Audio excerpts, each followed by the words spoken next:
Students, আজকে বহুরূপী গল্পটা পড়াবো ক্লাস 10 সুবোধ ঘোষের। প্রথম উৎসটা একটু জেনে নাও। বহুরূপী গল্পটি কিশোর গল্প সুবোধ ঘোষ নামক গ্রন্থের অন্তর্ভুক্ত, যদিও পরবর্তীকালে গল্পটি সুবোধ ঘোষের গল্প সমগ্রতেও সংকলিত হয়েছে। দেখো, বিষয় সম্পর্কে একটু জানো। গল্পের মুখ্য চরিত্র একজন বহুরূপী, যার ভাতের হাঁড়িতে প্রায় দিনই শুধু জল ফোটে। মানে কি অবস্থাটা ভাবো, মানে খুবই গরিব অবস্থা, খুব তার পয়সা ইনকাম করার মানে খুবই দরকার, কিন্তু ভাতের হাঁড়িতে শুধু জল ফোটে আর কি। হরি নামে পরিচিত এই ব্যক্তিটি নিজের পেশার প্রতি অসম্ভব যত্নবান, যদিও পেশা থেকে তার আয় খুবই সামান্য। পাড়ার যুবকদের প্রিয় হরিদা কখনো পাগল, বাইজি বা বাউলের ভূমিকায়, কখনো বা কাপালি, কাবুলিওয়ালা বা পুলিশের ছদ্মবেশ ধারণ করে মানুষের মনোরঞ্জন করে। এই যুবকদের মুখেই সে একদিন একজন সন্ন্যাসীর কথা শোনে, যে হিমালয়বাসী সর্বত্যাগী হওয়া সত্ত্বেও ধনী ব্যক্তি জগদীশবাবুর কাছ থেকে কাঠের খড়মে সোনার বোল ও 100 টাকা নিতে পিছপা হননি। তখনই হরি জগদীশবাবুকে প্রকৃত সন্ন্যাসী কেমন হয় তা দেখানোর পরিকল্পনা করে। চাঁদের আলোয় উজ্জ্বল এক সন্ধ্যায় পাড়ার যুবকদের উপস্থিতিতে হরি বহুরূপী বিরাগী সন্ন্যাসীর বেশে জগদীশবাবুর কাছে যায়। জগদীশবাবু সন্ন্যাসীর রূপে উপদেশে মুগ্ধ হয়ে তাকে 100 টাকা প্রণামী দিতে চান। গরিব বহুরূপী হরির কাছে 100 টাকা ছিল স্বপ্নের মতো, তবু পাছে বিরাগীর অভিনয়ে ত্রুটি হয় তাই সে সেই টাকা নেয় না। তার মতে তাতে যে আমার ঢং নষ্ট হয়ে যায়। পরে সে পাড়ার যুবকদের কাছে বলে যে জগদীশবাবুর কাছ থেকে কিছু বকশিশ আনতে অবশ্যই সে যাবে। গল্প পড়ে মনে হয় বিরাগীর মতো দার্শনিক ও সন্ন্যাসীর হয়তো হরির অন্তরেই বসবাস করে। তাই হরি সন্ন্যাসীর ছদ্মবেশ ধারণ করতে গিয়ে প্রকৃত সন্ন্যাসী হয়ে ওঠে, কিন্তু তথাকথিত সন্ন্যাসী সর্বত্যাগী হয়েও অন্তর্মনের মোহ মায়া লোভ ত্যাগ করতে পারে না। এবার দেখো নামকরণের সার্থকতা। সুবোধ ঘোষ রচিত বহুরূপী গল্পের মূল বিষয়বস্তু আবর্তিত হয়েছে হরিকে কেন্দ্র করে। হরি পেশায় বহুরূপী, সে পাগল, বাইজি, বাউল, কাপালি, পুলিশ ইত্যাদি সেজে মানুষের মনোরঞ্জন করে, কিন্তু হরি যেন অন্তর থেকেও বহুরূপী। তার বিবেক, তার চিন্তাশীলতা কোথায় যেন তাকে অতি সাধারণ দরিদ্র ব্যক্তি থেকে এক ব্যতিক্রমী উচ্চতা দান করে। জগদীশবাবুর সামনে সে বিরাগী সন্ন্যাসের ভূমিকায় আবির্ভূত হয়েছিল, কিন্তু তার এই বিরাগ যদি শুধু অভিনয় হতো, যদি অন্তরে তার মোহমুক্তি না ঘটতো, তবে সে কখনোই 100 টাকা প্রণামী গ্রহণের লোভ কাটাতে পারত না।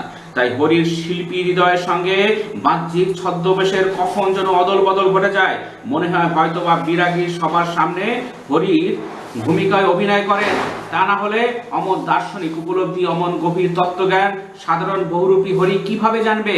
পাঠকের চোখে হরির বিরাগের ভূমিকায় অভিনয় ও বাস্তবের আর যেন কোনো সীমারেখা থাকে না।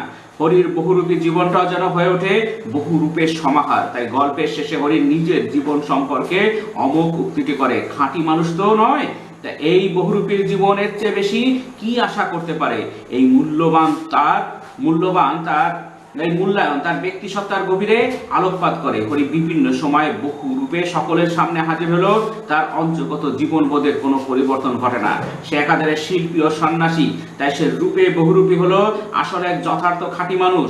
সমাজের সর্বস্তরে খাঁটি মানুষের ছদ্মবেশে শত সহস্র ভণ্ড বহুরূপীর ভিড়ে গল্পের হরিদা বহুরূপী সেজেও একজন সার্থক মানুষের প্রতিবিম্ব হয়ে ওঠে। তাই গল্পটির বহুরূপী নামকরণ যথাযথ ও তাৎপর্যবাহী বলেই আমাদের মনে হয়। এবার দেখো গল্পটা পড়া যায়। বহুরূপী সুবোধ ঘোষ। উৎস: বহুরূপী গল্পটি কিশোর গল্প সুবোধ ঘোষ নামক গ্রন্থের অন্তর্ভুক্ত, যদিও পরবর্তীকালে গল্পটি সুবোধ ঘোষের গল্প সমগ্রতে ও সংকলিত হয়েছে। দেখো, বহুরূপীকে এক ধরনের পেশা, যাতে নানা ধরনের ছদ্মবেশ ধারণ করে ও অভিনয় করে রোজগার করা হয়। এরপর গল্পটা শোনো। হরিদার কাছে আমরা এই গল্প করে বললাম, শুনেছেন হরিদা কি কাণ্ড হয়েছে? এখানে আমরা বলতে স্বয়ং গল্পকার ও তার বন্ধু ভবতোষ অনাদি ছাড়াও অন্যদের বোঝানো হয়েছে। হরিদা হচ্ছে এই গল্পের মূল চরিত্র। পেশায় বহুরূপী, সে পাগল, বাইজি, বাউল, কাপালি, পুলিশ ইত্যাদি সেজে মানুষের মনোরঞ্জন করে, কিন্তু হরি যেন অন্তর থেকেও বহুরূপী। উনানের মুখে ফু দিয়েই আর অনেক ধোয়া উড়িয়ে নিয়ে হরিদা এইবার আমাদের কথার জবাব দিলেন, না কিছুই শুনিনি। জগদীশবাবু যে কি কাণ্ড করেছেন শোনেননি হরিদা। হরিদা: না রে ভাই, বড় মানুষের কাণ্ডের খবর আমি কেমন করে শুনবো? আমাকে বলবেই বা কে? 7 দিন হলো এক সন্ন্যাসী এসে জগদীশবাবুর বাড়িতে ছিলেন। খুব উঁচু দরের সন্ন্যাসী, হিমালয়ের গুহাতে থাকেন। সারা বছরে শুধু একটি হরিতকি খান, এছাড়া আর কিছুই খান না। সন্ন্যাসীর বয়সও 1000 বছরের বেশি বলে অনেকেই মনে করেন। হরিদা সন্ন্যাসী কি এখনো আছেন? না, চলে গিয়েছেন। আক্ষেপ করে হরিদা, থাকলে একবার গিয়ে পায়ে ধুলে নিতাম। হরিদার কাছে লেখক তার বন্ধুরা জগদীশবাবুর বাড়িতে আসা সন্ন্যাসীর বিষয়ে বললে হরিদা জানতে চান সন্ন্যাসী আছেন কিনা বা চলে গেছেন। উত্তরে শোনেন চলে গেছেন। উত্তরে লেখক জানায় যে সন্ন্যাসী চলে গিয়েছে। তাই হরিদাস সন্ন্যাসীর পায়ের ধুলে নেবার ইচ্ছা তার আক্ষেপের কারণ হয়, যে পায়ের থাকলে পায়ের ধুলে নিতাম আর কি, সেইটা তারা হয়ে ওঠে না। তা পেতেন না হরিদা, সে ভয়ানক দুর্লভ জিনিস। শুধু ওই একা জগদীশবাবু ছাড়া আর কাউকে পায়ের ধুলো নিতে দেননি সন্ন্যাসী। হরিদা কেন? জগদীশবাবু একজোড়া কাঠের খড়মে সোনার বোল লাগিয়ে সন্ন্যাসীর পায়ের কাছে ধরলেন, তখন বাধ্য হয়ে সন্ন্যাসী পা এগিয়ে দিলেন, নতুন খড়ম পড়লেন, আর সেই ফাঁকে জগদীশবাবু পায়ের ধুলো নিয়েছিলেন। হরিদা বাহ, এ তো বেশ মজার ব্যাপার। দেখো কেমন সন্ন্যাসী, যে সন্ন্যাসী সবকিছু ছেড়েছে, জগতের মোহ মায়া ছেড়েছে, তখন তো সন্ন্যাসী। তাহলে সে কি হয়েছে? পায়ের ধুলো কখন দিচ্ছে? যখন সোনার বোল লাগিয়ে সন্ন্যাসীর পায়ের কাছে ধরছে, তখন সে পায়ের ধুলো দিচ্ছে। এতে হরিদার মনে একটা ব্যাপার আসলো যে জগদীশবাবুকে তিনি কিছু একটা বোঝাবেন যে সন্ন্যাসী, অরিজিনাল সন্ন্যাসী কেমন হয় আর কি। হ্যাঁ, তাছাড়া সন্ন্যাসীকে বিদায় দেওয়ার সময় জগদীশবাবু 100 টাকার একটা নোট জোর করে সন্ন্যাসীর ঝোলার ভেতরে ফেলে দিলেন। সন্ন্যাসী হাসলেন আর চলে গেলেন। দেখো সন্ন্যাসী সে টাকাটা নিল। গল্প শুনে খুব গম্ভীর হয়ে গেলেন হরিদা। অনেকক্ষণ চুপ করে রইলেন। আমরা কি বলছি বা না বলছি সেদিকে হরিদার যেন কান নেই, কিছুই শুনছে না। ওর মাথায়, হরিদার মাথায় একটা জিনিস খেলছে যে কি করা যায়। হরিদার উনানের আগুন তখন বেশ গনগনে হয়ে জ্বলছে। আমাদের চায়ের জন্য 1 হাঁড়ি ফুটন্ত জল নামিয়ে দিয়েই হরিদা তার ভাতের হাঁড়ি থেকে উনানে চড়ালেন। দেখো তার কিন্তু অবস্থা খারাপ, তার সাথে এদের জন্য চায়ের ব্যবস্থা করলেন। শহরের সবচেয়ে সরু এই গলিটার ভিতর এই ছোট্ট ঘরটাই হরিদার জীবনের ঘর, আর আমাদের 4 জনের সকাল সন্ধ্যার আড্ডার ঘর। চা, চিনি আর দুধ আমরাই নিয়ে আসি। হরিদা শুধু তার উনুনের আগুনের আঁচে জল ফুটিয়ে দেন। দেখো চা চিনি ওরাই নিয়ে আসে, শুধু জল ফুটিয়ে দেন আর কি। খুবই গরিব মানুষ হরিদা, কিন্তু কাজ করতে হরিদার প্রাণের মধ্যে যেন একটা বাধা আছে। ইচ্ছা করলে কোনো অফিসের কাজ কিংবা কোনো দোকানের বিক্রিওয়ালার কাজ পেয়ে যেতে পারেন হরিদা, কিন্তু ওই ধরনের কাজ হরিদার জীবনের পছন্দই না। দেখো সবাই সব ধরনের কাজ পছন্দ করে না, সবসময় যে পয়সা ইনকাম করব সেই মানসিকতা সবার থাকবে এরকম নয়। সে শিল্পী মন তার। একেবারে ঘড়ির কাঁটার সামনে সময় বেঁধে দিয়ে আর নিয়ম করে নিয়ে রোজই একটা চাকরির কাজ করে যাওয়া হরিদার পক্ষে সম্ভব নয়। উনি নিয়ম মেনে কাজ, মানে সময় ধরে কাজ, এরকম তার পছন্দ হয় না। হরিদার উনানের হাঁড়িতে অনেক সময় শুধু জল ফোটে, ভাত ফোটে না, মানে চাল কেনারও পয়সা থাকে না, শুধু জল ফোটে, ভাতও ফোটে না। এই একঘেয়ে অভাবটাকে সহ্য করতে হরিদার আপত্তি নেই, কিন্তু একঘেয়ে কাজ করতে ভয়ানক আপত্তি। এই অভাব আছে, আমি থাকতে না কেউ থাকতে রাজি, কিন্তু একঘেয়ে কাজ করবো না। শিল্পী মন তো, শিল্পী মনরা শিল্পীর ওরকমই হয়। হরিদার জীবনে সত্যি একটা নাটকীয় বৈচিত্র্য আছে, আর সেটাই যে হরিদার জীবনের পেশা। ওর জীবনের পেশাটা কি নাটকীয় যে বৈচিত্র্য। হরিদা মাঝে মাঝে বহুরূপে সেজে যেটুকু রোজগার করেন তাতেই তার ভাতের হাঁড়ির দাবি মিটিয়ে দিতে চেষ্টা করেন, যাতে যা হয় বহুরূপে সেজে যে টাকা ইনকাম হয় তাতেই সংসার চালান কোনো মতে। মাঝে মাঝে সত্যি উপোস করেন হরিদা। তারপর একদিন হঠাৎ আবার এক সকালে কিংবা সন্ধ্যায় বিচিত্র ছদ্মবেশে অপরূপ হয়ে পথে বের হয়ে পড়েন। কেউ চিনতে পারে না, যারা চিনতে পারে 1 আনা 2 আনা বকশিশ দেয়, যারা চিনতে পারে না তারা হয় কিছুই দেয় না কিংবা বিরক্ত হয়ে 2-1 পয়সা দিয়ে দেয়। তারা অনেকে চিনতে পারে, কেউ চিনতে পারে না। একদিন চকের বাস স্ট্যান্ডের কাছে ঠিক দুপুর বেলাতে একটা আতঙ্কের হল্লা বেজে উঠেছিল। একটা আতঙ্ক, কি আতঙ্ক? একটা উন্মাদ পাগল, তার মুখ থেকে লালা ঝরে পড়ছে, চোখ দুটো কটকটে লাল, তার কোমরে একটা ছেঁড়া কম্বল জড়ানো, গলায় টিনের কৌটায় একটা মালা। পাগলটা একটা থান ইট হাতে তুলে নিয়ে বাসের উপরে বসা যাত্রীদের দিকে তেড়ে যাচ্ছে। ভাবো ব্যাপারটা, অভিনয়টা কেমন। চেঁচিয়ে উঠছে যাত্রীরা, 2-1 পয়সা ফেলেও দিচ্ছে। একটু পরে পাশের ড্রাইভার কাশিনের ধমক দেয়, খুব হয়েছে হরি, এবার সরে পড়ো, অন্যদিকে যাও। এবার বাসের ড্রাইভার তোকে চেনে, সেজন্য বলছে খুব হয়েছে হরি। অন্যরা তো ভয় পেয়ে গেছিল। ওটা কি একটা বহুরূপী? বাসের যাত্রীরা কেউ হাসে, কেউ বা বেশ বিরক্ত হয়, কেউ আবার বেশ বিস্মিত। সত্যি খুব চমৎকার, পাগল সাজতে পেরেছে তো লোকটা। যারা ওর অভিনয়টা বোঝে যে সত্যি তো একজন পাগলের, একদম প্রকৃত পাগল দেখে কেউ বুঝতেই পারেনি যে সত্যি পাগল নয়। এই যে অভিনয়, এটা দেখে কেউ বিস্মিত হয়, কেউ বা আবার বিরক্ত হয়।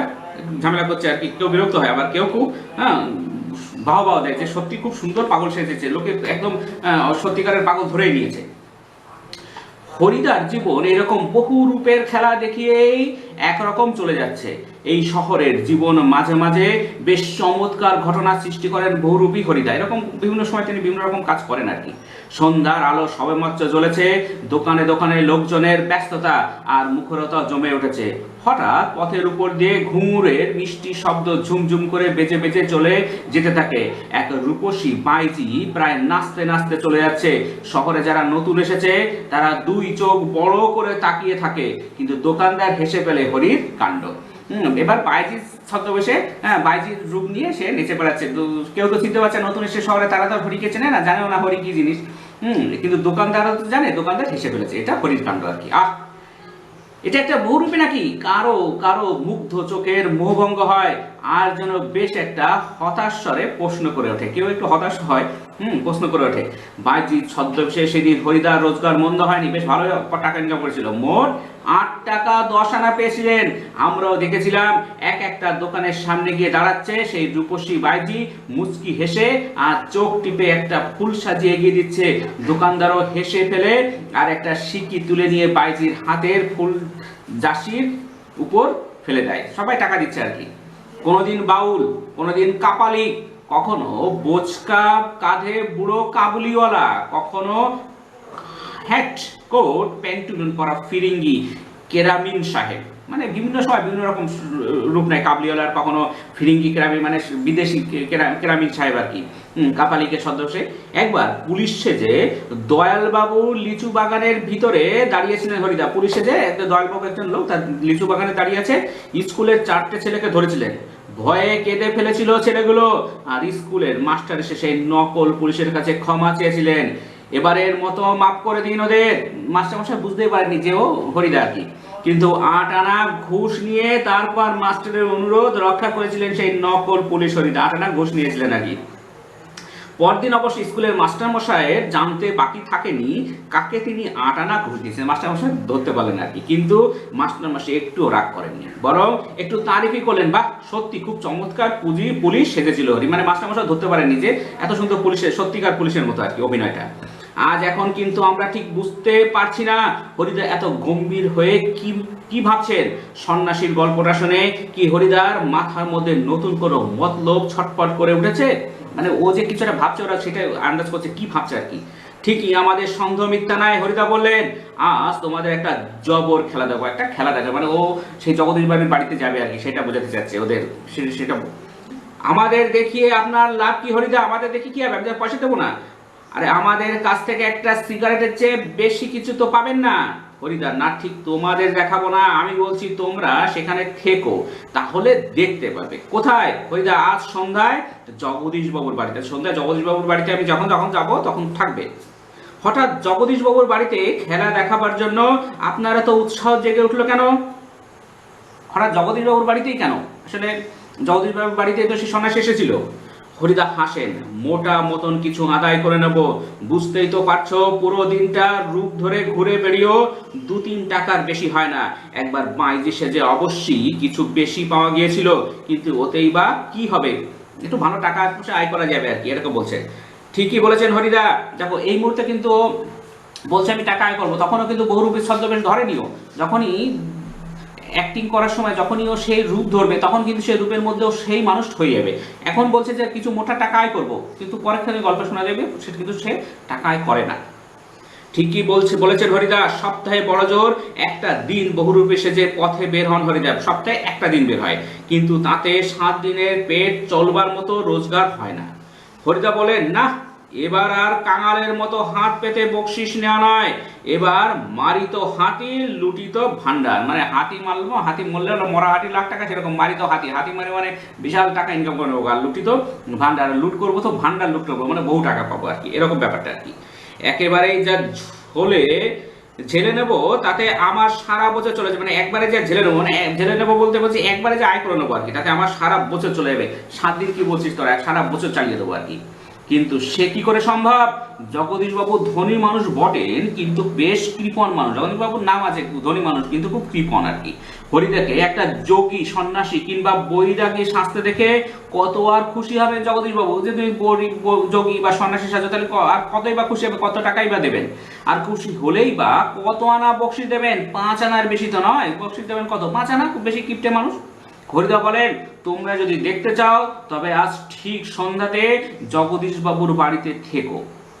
আমরা বললাম থাকবো, আমাদের স্পোর্টের চাঁদা নেবার জন্য আজ ঠিক সন্ধ্যাতে জগদীশবাবুর কাছে যাবো। আমরা স্পোর্টসের চাঁদা নেবো, সেই জন্য জগদীশবাবুর বাড়িতে যাবো আজকে। বড় চমৎকার আজকে এই সন্ধ্যার চেহারা।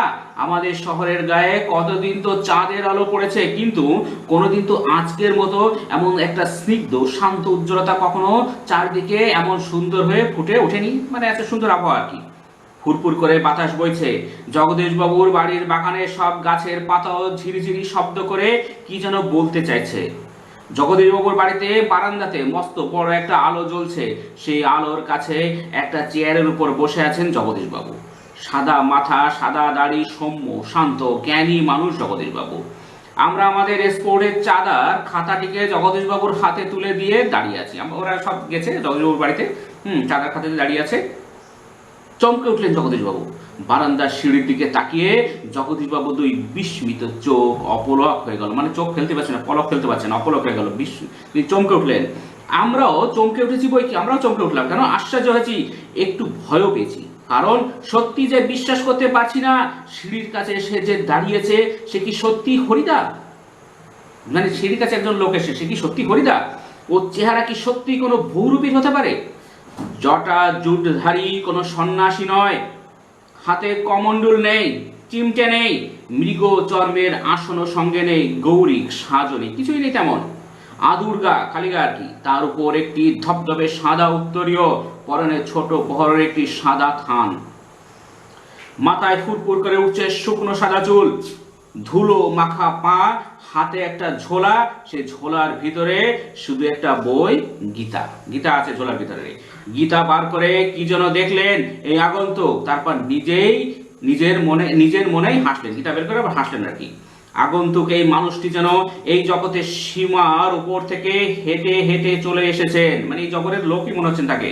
শীর্ণ শরীরটাকে প্রায় অশরীরী একটা চেহারা বলে মনে হয়। দেখে মনে হচ্ছে এত রোগে, মানে অশরীরী, মানে সেই অশরীরী আত্মা যেরকম থাকে না, সেরকম চেহারা নেই আর কি। কি অদ্ভুত উদাত্ত শান্ত উজ্জ্বল একটা দৃষ্টি এই আগন্তুকের চোখ থেকে ঝরে পড়ছে। মানে দৃষ্টিটাও আলাদা রকম। উঠে দাঁড়ালেন জগদীশবাবু। আসুন। জগদীশ উঠে দাঁড়ালেন, মানে আসুন আর কি। আগন্তুক হাসেন। এরপরে সেই কথা শুনে আগন্তুক হাসছে আর কি। আপনি কি ভগবানের চেয়েও বড়? ওরা প্রশ্ন করছেন, আপনি কি ভগবানের চেয়েও বড়? নিজেকে ভগবানের থেকেও বড় ভাবেন আর কি। জগদীশবাবু কিছু ভেবে বলেন, কেন? কারণ এই প্রশ্নটা জগদীশ তো আশা করেনি যে ভগবানের চেয়ে বড় কেন। কেন আপনি এ কথা বলছেন মহারাজ? এবং জগদীশবাবু মহারাজ সম্বোধন করছে। মহারাজ এরকম কথা কেন বলছেন আপনি? আমি মহারাজ নই, আমি এই সৃষ্টির মধ্যে এক কণা ধুলি। আমি কোনো মহারাজ সহারাজ নই, আমি এক কণা ধুলি। আমার যোগ্যতা খুবই কম, এক কণা ধুলি আর কি। কিন্তু আপনি বোধহয় 11 লক্ষ টাকার সম্পত্তির অহংকারে নিজেকে ভগবানের চেয়েও বড় বলে মনে করেন, তাই ওখানেই দাঁড়িয়ে আছেন, নেমে আসতে পারছেন না। আসলে উনি নেমে আসেনি, ওকে অভ্যর্থনা জানায়নি, সেই জন্য এমন ধমক আর কি। মানে 11 লক্ষ টাকা সম্পত্তি না, আপনার অহংকারটা বেড়ে গেছে। সেই মুহূর্তে সিঁড়ি ধরে নেমে যান জগদীশবাবু। আমার অপরাধ হয়েছে। নেমে এসে বলছে আমার অপরাধ হয়ে গেছে। আপনি রাগ করবেন না, আমার উপর রাগ করবেন না, আমার অপরাধ হয়ে গেছে। আগন্তুক আবার হাসেন। আমি বিরাগী, রাগ নামে কোনো রিপু আমার নেই। মানে রাগ একটা রিপু আর কি। ষড়রিপুর একটা রিপু, রাগ রাগ রাগ আমার নেই আর কি। ছিল একদিন, সেটা পূর্বজন্মের কথা, বোঝো ছাড়া। ছিল যে একদিন, সেটা পূর্বজন্মে। জগদীশবাবু বলুন, এখন আপনাকে কিভাবে সেবা করব? বিরাগী বলেন, ঠান্ডা জল চাই, আর কিছু চাই না। ঠান্ডা জল খেয়ে নিয়ে হাঁপ ছাড়েন বিরাগী। এদিকে ভবতোষ আমার কানের কাছে ফিসফিস করে, না না, হরিদা নয়। ভবতোষ ভাবছে হরিদা? না, হরিদা হতেই পারে না, হতেই পারে না, অসম্ভব। হরিদার গলার স্বর এরকমই নয়। হরিদা হতেই পারে না। ওরা টেনশনে পড়ে গেছে, ওরাও বুঝতে পারছে না। বিরাগী বলেন, পরম সুখ কাকে বলে জানেন? সব সুখের বন্ধন থেকে মুক্ত হয়ে যাওয়া। বিরাগী বলে দিচ্ছে, পরম সুখ আছে কখন? সমস্ত বন্ধন ছিন্ন করে সব সুখ থেকে যখন মুক্ত হবে, তখন আপনি পাবেন পরম সুখ। ভবতোষের কানের কাছে মুখে গিয়ে দিয়ে অনাদি বলে, শুনছো তো, এসব ভাষা কি হরিদার মুখের ভাষা হতে পারে? ওরা হরিদাকে সবসময় থাকে, এরকম ভাষা কি দিতে পারে? আসলে হরিদা যখন ক্যারেক্টারে ঢুকে যায়, চরিত্রে ঢুকে যায়, তখন একদম সেই মানুষের মতো হয়ে যায় আর কি। হ্যাঁ, এখন একদম সন্ন্যাসী আর কি। জগদীশবাবু ততক্ষণে সিঁড়ির উপরে বসে পড়েছেন। বোধ হয় বিরাগীর পা স্পর্শ করবার জন্য তার হাত দুটো ছটপট করতে শুরু করেছে। জগদীশবাবু বলছেন এর পা ধরতেই হবে আর কি। জগদীশবাবু বলেন, আমার এখানে কয়েকটা দিন থাকুন বিরাগীজি, আপনার কাছে এটা আমার প্রাণের অনুরোধ, আপনি এখানে কিছুদিন থেকে যান কি। দুই হাত জোর করে বিরাগীর মুখের দিকে তাকিয়ে থাকেন জগদীশবাবু। বিরাগী হাসেন। বাইরে খোলা আকাশ থাকতে আর ধরিত্রীর মাটিতে স্থান থাকতে আমি এক বিষয়ের দালানের বাড়ির ঘরে থাকবো কেন বলতে পারেন? বাইরে খোলা আকাশ, ধরিত্রীর মাটি, হ্যাঁ, এখান ছেড়ে আমি একটা বিষয় আশায় সংসার নিয়ে আছে তার বাড়িতে থাকবো? এটা হতে পারে না, সন্ন্যাসীদের এটা শোভা পায় না আর কি। বিরাগীজি, জগদীশবাবুর গলার স্বরের আবেদন করুণ হয়ে ছলছল করে, মানে চোখ ছলছল করছে, আবেদন করুণ হয়ে গেছে আর কি। বিরাগী বলেন, না, আপনার এখানে জল খেয়েছি, এই যথেষ্ট। এই যে আমি জল খেয়েছি না, এটাই যথেষ্ট। পরমাত্মা আপনার কল্যাণ করুন, কিন্তু আপনার এখানে থাকা আমার পক্ষে সম্ভব নয়। জগদীশবাবু, তবে অন্তত একটু কিছু আজ্ঞা করুন, যদি আপনাকে কোনো একটু কিছু চান, আপনি কিছু দিয়ে আর কি। বিরাগী, না না, আমি যার কাছে পড়ে আছি তিনি আপনার চেয়ে কিছু কম নন। দেখো, যার কাছে পড়ে আছি মানে ও বলতে চাচ্ছে আমি ঈশ্বরের কাছে পড়ে আছি আর কি। কাজেই আপনার কাছে আমার তো কিছু চাইবার দরকার হয় না। মানে ভাবো ব্যাপারটা কতটুকু বলছে আর কি। জগদীশবাবু, তবে কিছু উপদেশ শুনিয়ে যান বিরাগীজি, নইলে আমি শান্তি পাবো না। বিরাগী, ধন জন জৈবন কিছুই নয় জগদীশবাবু। মানে ধন পয়সা, জন মানে লোকজন, জৈবন, এই যে জৈবন একসময় চলে যাবে। মানুষ আজকে এরকম আছে, কালকে থাকবে না। আস্তে আস্তে জন্ম যেমন হয়েছে, ছোট থেকে বড় হচ্ছে, আস্তে আস্তে একসময় জৈবন চলে যাবে, বুড়ো হয়ে যাবে, এরকম আর কি। ওসব হলো সুন্দর সুন্দর এক একটি বঞ্চনা। মন প্রাণের সব আকাঙ্ক্ষা নিয়ে শুধু সেই একজনের আপন হতে চেষ্টা করুন। সব আকাঙ্ক্ষা, মন প্রাণের সব আকাঙ্ক্ষা নিয়ে শুধু একজনের হতে চেষ্টা করুন, যাকে পেলে এই সৃষ্টির সব ঐশ্বর্য পাওয়া হয়ে যায়। আচ্ছা, আমি চলি। কি উপদেশ দিল? সেই একজনকে, মানে ঈশ্বরের সাথে আরাধনা করতে বলছে আর কি। একজনের হয়ে যাকে পেলে সমস্ত ঐশ্বর্য পাওয়া যায়। জগদীশবাবু বলেন, আপনি একটা মিনিট থাকুন বিরাগী, একটা মিনিট থাকুন শুধু। সিঁড়ির উপরে অচঞ্চল হয়ে একটা মিনিট দাঁড়িয়ে রইলেন বিরাগী। কিছুক্ষণ দাঁড়ালো, অচঞ্চল হবে না, একদম স্থির আর কি। আজকের চাঁদের আলোর চেয়েও স্নিগ্ধ হয়ে এক জ্যোৎস্না যেন বিরাগীর চোখ থেকে ঝরে পড়েছে। চাঁদের আলোর থেকেও এক স্নিগ্ধ জ্যোৎস্না যেন বিরাগীর চোখ থেকে ঝরছে আর কি। ভবতোষ ফিস করে, না না, ওই চোখ কি হরিদার চোখ হতে পারে? অসম্ভব, হতেই পারে না, এটা হরিদা হতেই পারে না। জগদীশবাবুর হাতে একটা থলির ভিতরে নোটের তাড়া, এক তাড়া নোট নিয়ে এসে আর কি। বিরাগীর পায়ের কাছে থলিটাকে রেখে দিয়ে ব্যাকুল স্বরে প্রার্থনা করেন জগদীশবাবু, এই প্রণামী, এই সামান্য 101 টাকা গ্রহণ করে আমাকে শান্তি দান করুন বিরাগীজি। আপনার তীর্থ ভ্রমণের জন্য এই টাকা আমি দিলাম আপনাকে। আমি ছোট করছি না আর কি, তীর্থ ভ্রমণ করবেন সেই জন্য এই টাকা দিলাম না, আমার এই প্রণামীটা গ্রহণ করুন, আমাকে ধন্য করুন আর কি। বিরাগী হাসেন। আমার বুকের ভিতরেই যে সব তীর্থ, সমস্ত তীর্থ তো আমার বুকের ভিতরে, কোথায় আর তীর্থ যাত্রা করতে যাবো? ভ্রমণ করে দেখবার তো কোনো দরকার হয় না। মানে কত বড় কথা ভাবো, যে সমস্ত তীর্থ আমাদের মানব শরীরের মধ্যে সব তীর্থ। হ্যাঁ, এটা সে ঐশ্বরিক কথাবার্তা, একটা আলাদা কথাবার্তা। কোনো তীর্থ যার প্রয়োজন নেই, সমস্ত তীর্থ আমাদের মানব শরীরে আছে, এখানেই আছে। জগদীশবাবু, আমার অনুরোধ বিরাগীজি, আমার অনুরোধ বিরাগীজি। বিরাগী বলেন, আমি যেমন অনায়াসে ধুলো মারিয়ে চলে যেতে পারি, তেমনি অনায়াসে সোনাও মারিয়ে চলে যেতে পারি। আমি যেমন ধুলো মারিয়ে যেতে, সোনাও আমার কাছে কিছু না, সোনা ধুলো আমার কোনো পার্থক্য নেই আর কি। বলতে বলতে সিঁড়ি থেকে নেমে গেলেন বিরাগী। 101 টাকার থলিটা সিঁড়ির উপরেই পড়ে রইল, সেখানেই পড়ে রইল 101 টাকা থলিটা। সেদিকে ভুলেও একবার তাকালেন না বিরাগী। সেটি একদম সন্ন্যাসীর যে চরিত্র, সেখানে ঢুকে গেছেন হরিদা। এখন তো আর তাকাবেন না। কি করছেন হরিদা? কি হলো? কই? এবার ওরা গেছে আর কি হরিদার কাছে। এই ঘটনা তো ঘটে গেছে, এবার হরিদার কাছে ওরা গেছে আর কি ছেলেগুলো। আজ যে বলেছিলেন জবর খেলা দেখাবেন, সে কথা কি ভুলেই গেলেন? আজকে সন্ধ্যাটা ঘরে বসেই কাটিয়ে দিলেন কেন? এবার ওরা হরিদার কাছে গেছে। হ্যাঁ, এই ঘটনা তো ঘটে গেছে, হরিদার কাছে গেছে, গিয়ে বলছে আজকে সন্ধ্যাটা আপনি ঘরে বসে কাটিয়ে দিলেন। বলতে বলতে আমরা সবাই হরিদার ঘরের ভিতরে ঢুকলাম, আমরা সবাই ছেলেরা ঘরের ভিতরে ঢুকলাম। হরিদার উনানের আগুন তখন বেশ গনগনে হয়ে জ্বলছে। উনানের উপর হাড়িতে চাল ফুটছে, আর একটা বিড়ি ধরিয়ে নিয়ে হরিদা চুপ করে বসে আছে। আমাদের দেখতে পেয়ে লজ্জিতভাবে হাসলেন, একটু হাসলেন আর কি, লজ্জা শরম নিয়ে আর কি। কি আশ্চর্য! চমকে ওঠেন ভবতোষ। এবার ভবতোষ চমকে উঠেছে। হরিদা, আপনি তাহলে সত্যি বের হয়েছিলেন? আপনি বিরাগী? হরিদা হাসেন। হ্যাঁ রে ভাই, ওরা ভাবতেই পারেনি, ওই যে বিরাগী হরিদা, এটাই। ওই তো সাদা উত্তরীয়টা পড়ে রয়েছে মাদুরের উপর, আর সেই ছোলাটা আর সেই গীতা সব ওরা দেখছে, সেই যা উত্তরীয় গীতা সব পড়ে আছে, ওরা অবাক হয়ে গেছে, চমকে উঠছে, ভবতোষ তো চমকে উঠেছে। অনাদি বলে, এটা কি কাণ্ড করলেন হরিদা, জগদীশ বাবু তো অত টাকা সাধলেন, অথচ আপনি একেবারে খাঁটি সন্ন্যাসীর মতো সব তুচ্ছ করে সরে পড়লেন। দেখো, এ হচ্ছে যে খাঁটি সন্ন্যাসী ভাবে এসেছিল, সে টাকা, হ্যাঁ, পয়সা নিয়ে চলে গেল, সোনার সবকিছু জিনিসপত্র নিয়ে চলে গেল, আর যে সত্যি যার টাকার দরকার, কিন্তু সে ক্যারেক্টারটা বড় জিনিস আর কি, চরিত্রে ঢুকলো। যখন অনাদি বলছে, এটা আপনি কি কাণ্ড করলেন হরিদা, এত সুযোগ পেয়েও, হ্যাঁ, 101 টাকার কি 100 টাকার, এখানে বলছে হরিদা জগদীশ বাবু তো অত টাকা সাধলেন, অথচ আপনি একেবারে খাঁটি সন্ন্যাসীর মতো সব তুচ্ছ করে সরে পড়লেন। মানে খাঁটি সন্ন্যাসীর যেটা হওয়া উচিত ও সেটাই করলো আর কি। হরিদা কি করবো বল, ইচ্ছেও হলো না, শত হোক। এই যে শত করে ডট ডট ডট লিখেছেন লেখক, আসলে এটা বলতে যাচ্ছেন যে আমি শতক, আমি কিসের ছদ্মবেশ নিয়েছিলাম, আমি তখন ছদ্মবেশ নিয়েছিলাম একজন সন্ন্যাসী, বিরাগী। বিরাগীকে যে সমস্ত কিছু ছেড়ে দিতে পারে, হ্যাঁ, সেই হতে বিরাগী। ভবতোষ কি হরিদা, শতহোক একজন বিরাগী সন্ন্যাসী হয়ে টাকা ফাঁকা কি করে স্পষ্ট করি বল, তাতে যে আমার ঢং নষ্ট হয়ে যায়। ঢং নষ্ট হয়ে যায় মানে ও যে সাজ সেজেছিল বিরাগীর সাজ, সেই বিরাগীর ঢং সেটা তো নষ্ট হয়ে যাবে। বিরাগী কি করবে, বিরাগী কোনোদিন টাকা পয়সা দিয়ে বিরাগী তো আগ্রহ থাকা উচিত নয়। সত্যিকারও ক্যারেক্টার চলে গেছে আর কি। কি অদ্ভুত কথা বললেন হরিদা। হরিদার এ কথার সঙ্গে তর্ক চলে না, আর বুঝতে অসুবিধা নেই। হরিদার জীবনের ফাঁদের হাড়ি মাঝে মাঝে শুধু জল ফুটিয়ে সারা হবে, অদৃষ্ট কখনো হরিদার এই ভুল ক্ষমা করবে না। মানে ওর পয়সা হবে না, কোনোদিন হরিদার মতো লোকের পয়সা হয় না। অনেকে বলে, কিন্তু আপনি কি জগদীশ বাবুর কাছে গিয়ে আর কখনো আবার কি চাইবেন নাকি পয়সা? চেঁচিয়ে ওঠে হেসে ওঠেন হরিদা। যাবই তো, নাকি উপায় কি? হ্যাঁ, গিয়ে অন্তত বকশিসটা তো দাবি করতে হবে। যাবই তো, আমার তো ইনকাম নেই, আমাকে তো যেতেই হবে। জগদীশ বাবুর মতো লোকের, ধনী লোকের কাছে যাবো না, তা কি করে হবে? কিন্তু যাবই তো, না গিয়ে উপায় কি? আমি সন্ন্যাসী হিসেবে যাবো না, আমি যে সেজে গেছিলাম সেই হিসেবে যাবো আর কি। মানে বিরাগী সেজে আমি কখনোই পয়সা নিতে পারি না। বকশিস, চেঁচিয়ে ওঠেন ভবতোষ। বকশিস সেটা তো বড় জোর 8 আনা কিংবা 10 আনা, ভাবো ব্যাপারটা, 8 আনা 10 আনা পয়সা আর কি। হ্যাঁ, হরিদা বিড়ি মুখে দিয়ে লজ্জিত ভাবে হাসেন। কি আর করা যাবে বল, আপনি ওই যা দেয় তাই হবে, কি আর করা যাবে? খাঁটি মানুষ তো নয়, এই বহুরূপের জীবন, এর বেশি কি আশা করতে পারে? একটা বহুরূপের জীবন আর কি আশা করতে পারে? এই কথাটার মধ্যে কি বলছে, প্রকৃত বৈরাগীর অধিকারী হরিদার কাছে শিল্প ও জীবন মিলে মিশে একাকার হয়ে যায়।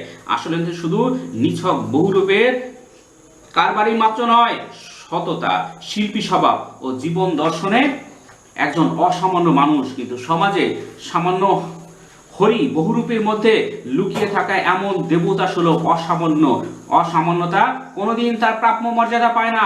জীবনের এই মর্মান্তিক বেদনা, যন্ত্রণা ও ট্র্যাজেডিকে মেনে নিয়ে তাই নির্লিপ্তভাবে তিনি কেবল বকশিসটুকুই আশা করেন। এই জন্য কি বলছেন, খাঁটি মানুষ তো নয়, এই বহুরূপের জীবন, এর বেশি কি আশা করতে পারে? ঠিক আছে স্টুডেন্টস, আজকে এই পর্যন্ত তোমরা এটা ভালো করে শুনবে, তাহলে দেখবে এর থেকে সমস্ত রকম প্রশ্ন সব তোমরা করতে পারবে। Thank you very much for watching.